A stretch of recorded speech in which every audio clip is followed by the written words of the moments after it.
I sat on my balcony preparing to smoke the last cigarette of the night. It was late and my bones themselves were tired. As I snuffed out the cigarette and stood with a stretch, a noise caught my attention. It was so faint that I immediately brushed it off as the wind and continued on to bed, the noise already out of my mind. The next morning, I returned to the balcony for more cigarettes and coffee. I watched the world wake up with me, the cars churning through the intersections like ants, the birds making their endless racket, the shadows growing steadily shorter. As I watched and listened, I heard the noise again. For a moment, I thought it was the wind, since I could see the palm fronds moving across the road. Squinting and looking down at nothing in particular, I tilted my head to try to hear it better. It wasn't just the wind. There was a voice. I tried to brush it off again and continued about my day, returning to the balcony once in a while for another cigarette. I found myself squinting and tilting my head each time. The world around me forgot in favor of this whispering wind.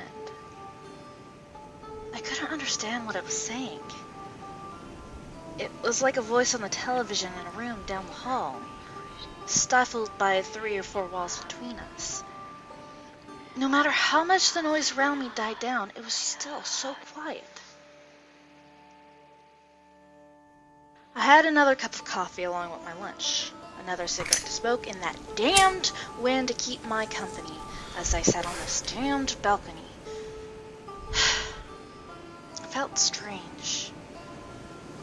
I felt almost as though I weren't myself, as if I were an actor in a screenplay of my life. I instinctively knew my lines and every move I had to make. I began to fear that voice in the wind. Dinner.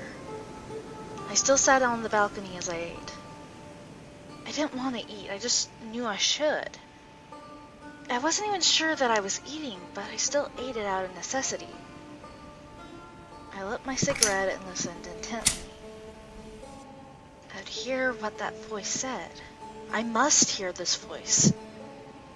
For an hour I sat still, allowing my cigarette to burn down to my knuckles.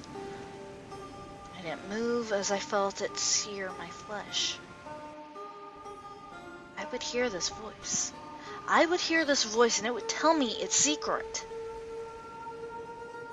I nodded off. I wasn't aware how long I'd slept, but the sky was dark and the streetlights lit. As I awoke, I had an idea. I would pretend to continue sleeping. I would lull it into the open. The creak in my neck bothered me only slightly as I waited for the wind to tell me what I so desperately wanted to know. From the corner of my eye, I saw the moon rising high in the sky, and I finally heard the voice again. It was clear.